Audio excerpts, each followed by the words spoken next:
Hello, bright souls.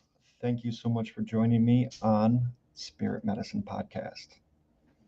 So, guys, just a couple quick announcements. You guys can catch this show every Sunday between 3 to 4. That specific time slot may change as I progress, but that's what we're going with for the moment. So, I want to use this space as a way to share good medicine for the soul. And a slight caveat when I say that medicine, I mean the thing that nourishes us, nourishes our very soul. And in my experience, as we nourish the soul, everything else tends to take care of itself.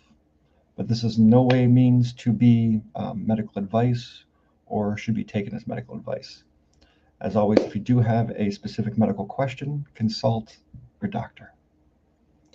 And to that, I would say find one who's interested in holistic health, not just prescribing medication.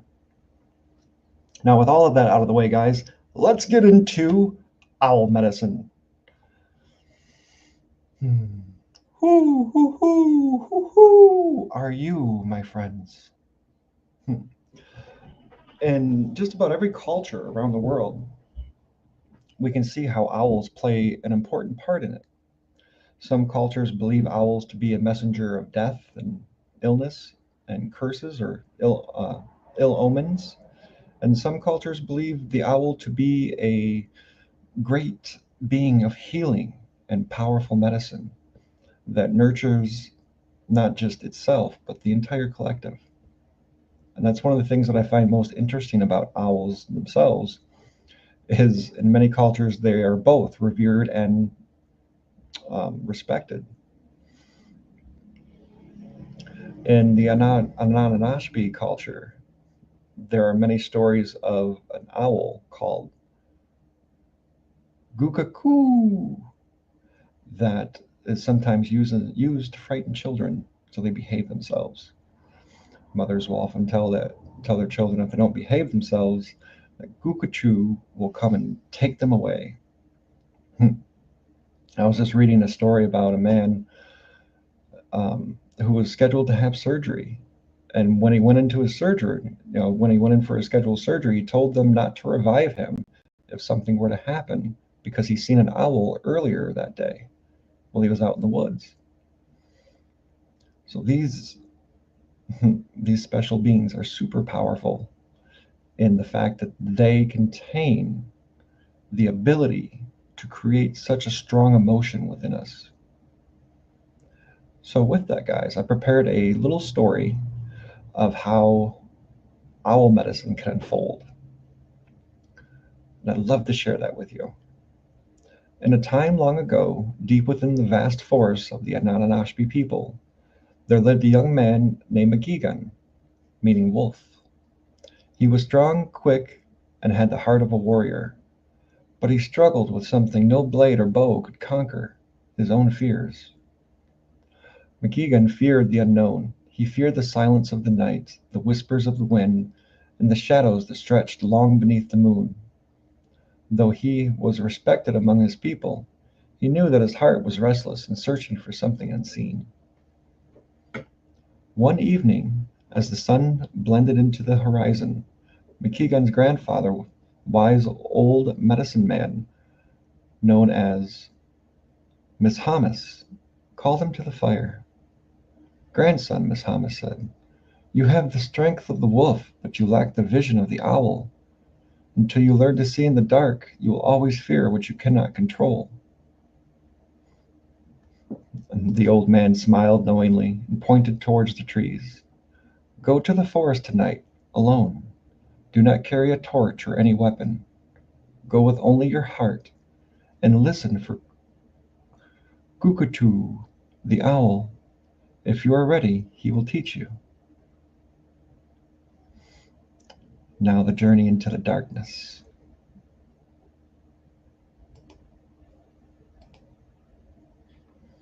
That night, with only the moon to guide him, Megigan stepped into the woods. At first, the darkness was overwhelming. Every rustling leaf sent shivers through him. Every unseen movement made his pulse quicken. He wanted to turn back. Then a sound cut through the night air. Hoo, hoo! The call of Gookooko'oo. McKeegan stopped and listened.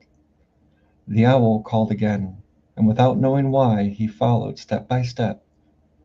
He moved deeper into the woods, guided by sound alone. His other senses sharpened. He smelled the damp earth. He could feel the cool breeze against his skin, heard the river murmuring in the distance. The fear that had once gripped him began to fade. Soon he saw it, a great horned owl perched on a branch above him. Its golden eyes reflected the moonlight, staring deep into McGeegan's soul. "You have come," the owl seemed to say, though no spoken word. "Now see." In that moment McKeegan understood. The owl did not fear the night because it trusted its own vision. It did not chase away the dark, it embraced it, knowing that wisdom lies in what is hidden. He closed his eyes and breathed deeply. The forest no longer felt like a place of fear, but of knowledge. He realized that his fear had never come from darkness itself. It came from his unwillingness to see beyond it. There is an important lesson right there, my friends. How can we see beyond our own fears and limitations? How can we see beyond our own shortcomings so that we can step into something greater? Returning with wisdom. When McKeegan returned to his village, his grandfather saw the change in his eyes. "What did Gookooko'oo teach you?" Miss Nomis asked. McKeegan smiled. "Fear is an illusion, that when I sit in silence, when I trust my senses, I can see what was hidden all along." From that day forward, McKeegan became known as the one who walked with owl medicine. He was no longer bound by fear, but guided by wisdom. When others struggled with their own darkness, grief, doubt, uncertainty, he reminded them to sit in silence and listen for the truth hidden beneath the noise. That's very important.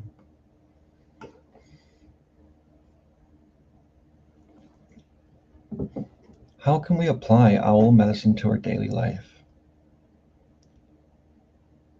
Owl medicine teaches us to face the unknown. Fear often comes from what we do not understand. Like the owl, we must embrace the mystery rather than run from it. One of the ways that I have embraced this in my own life is, where is the mystery in me? Instead of running because I'm afraid of embracing something that I was not aware of, how can I adventure or make it an adventure to discover that? How can I discover what was unconscious within me? And seeing beyond the illusions. In life, things are not always as they seem. Truth reveals itself in silence and deep listening.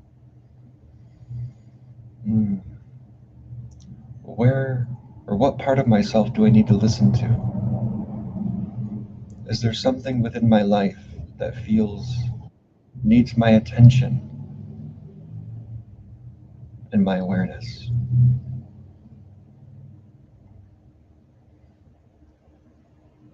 Trust our inner sight. When we stop searching outside of ourselves for answers, our intuition will guide us to where we need to go. And this has proven so true in my life. The more that I sit in my silence, the more that I listen and let go of expectations of how I think things should be, or societal expectations, or peer expectations. Excuse me. And simply just be present with the truth that is before me. Things become so much more clear. My path forward, the action steps that I can take. becomes so much clearer and easier. It's truly a beautiful thing. Finding wisdom in the dark. Hard times are not curses. They're opportunities to see what we could not before. And they're opportunities to create something new. A very favorite quote of mine is from Albert Einstein. So we cannot solve our problems with the same thinking that we use to create them. So we find ourselves in hard times. One of the first things I ask myself is what led me here? What actions or inactions did I take or not take that have led me to this experience? And what actions can I take now that will help me transform and transmute it so that I can move fluidly through the darkness?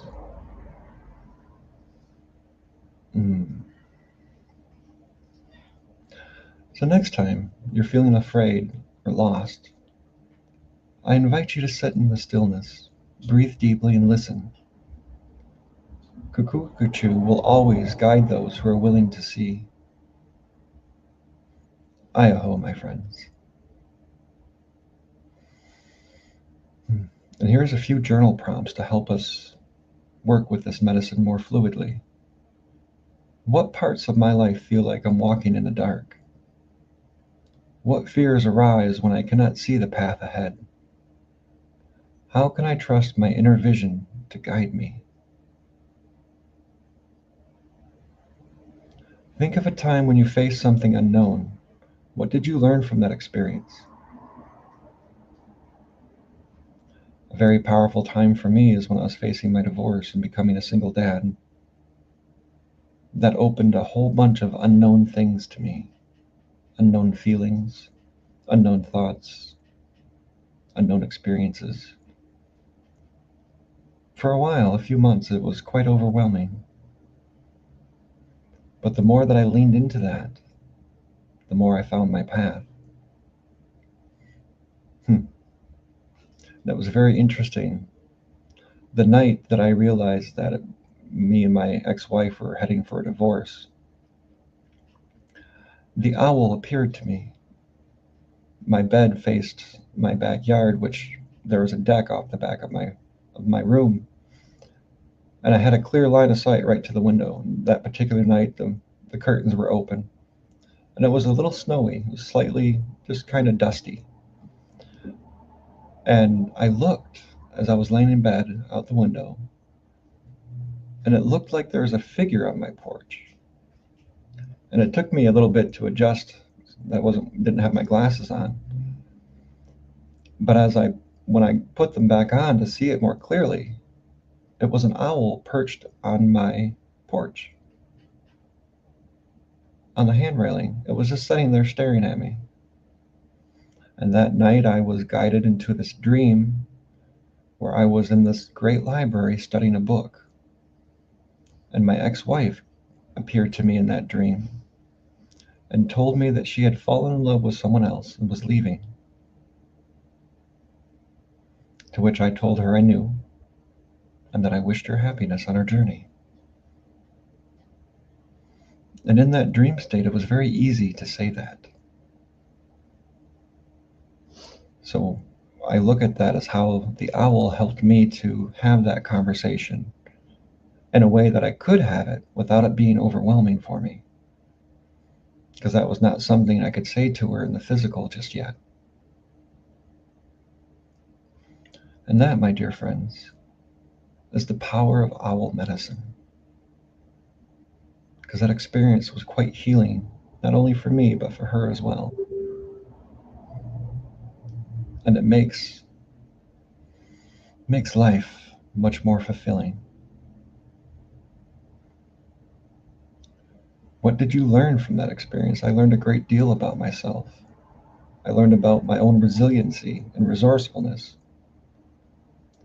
and how to trust my inner vision, because for a very long time it was telling me that relationship had ran its course, and that me and my ex-wife were no longer compatible together. And I find that so relatively silly now, thinking back on it. And I tried so hard to fight it instead of simply acknowledging that we were no longer good for each other. Hmm. But once I did acknowledge it, it was much easier for me to begin that process of transmutation and transformation. And that's how my perception shifted, that helped me to move through it. That doesn't mean there weren't challenges within it, there certainly were. But there was nothing that I could not handle. And as I moved through that, I realized that I was able to help a lot of other people move through some pretty difficult things they were dealing with at the time. All thanks to the medicine of the owl and my willingness to embrace it. So, my friends, if Gookooko'oo, the owl spirit, could whisper a message to you right now, what would it say? And how could you apply that wisdom to your current life? Mm, it's quite beautiful. Hmm. There are so many different ways that we can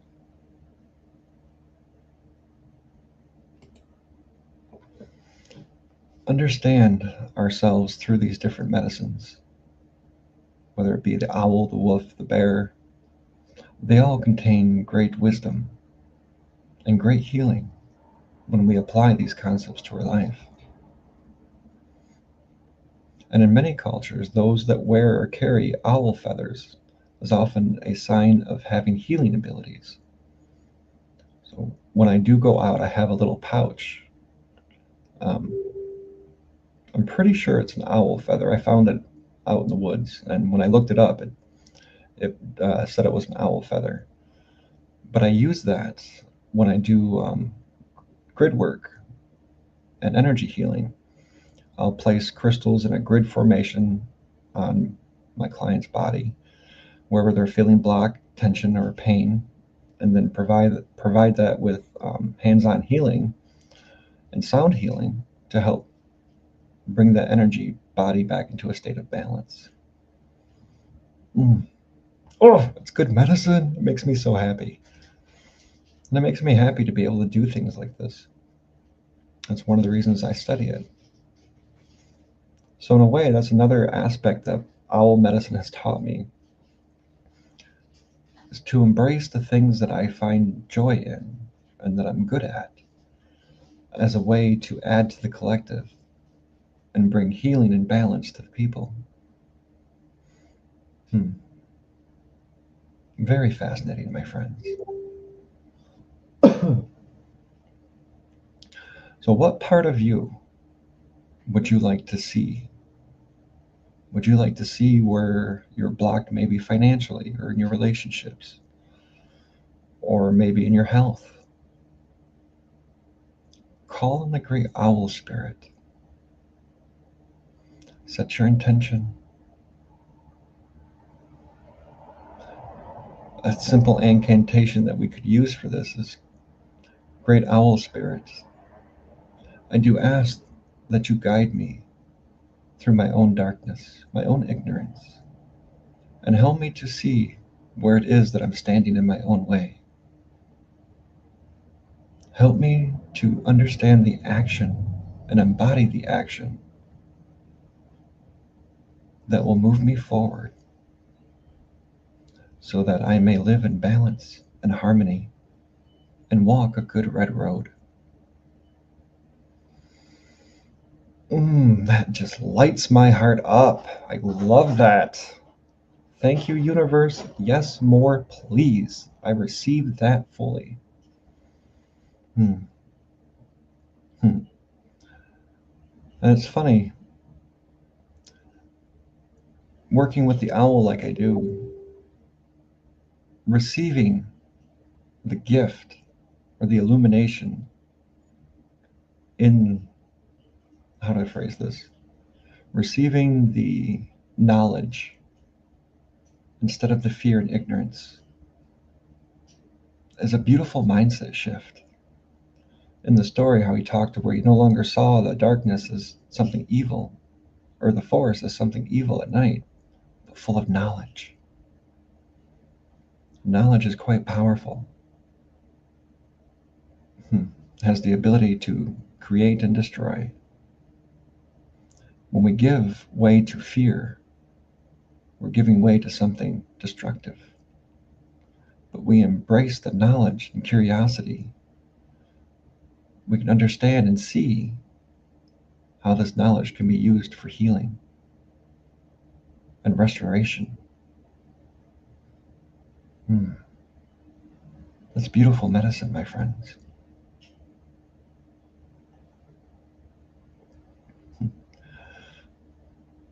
And I believe it is the Chinese culture that look at owls, I don't know if I can say the most, but a lot, as bringers of death and gloom and ill tidings. But that's also associated strongly with rebirth and transformation. Because each one of those challenging or hard times on the outside of that or other side of that is a powerful transformation. And as we go through this experience, whatever the experience is, we can trust that we will get through it, just as we've gotten through every other challenge we've ever faced. And when it's time for us to embrace the unknown and uncertainty, can we do so with a childlike wonder and an openness to it that allows us to perceive things that we might have missed out of our own fear or ignorance? That's something so beautiful. I'm so very happy to share it with you guys. My friends, that is spirit medicine for this week. How can we utilize the owl in our daily lives this week? What perception shift do we need to move through whatever challenge we may be facing? I will tune in and check back with you guys next week. And as always, bright souls, from my heart to yours, there is much love for us here. Bright blessings. Iaho, my relations. Bye, guys.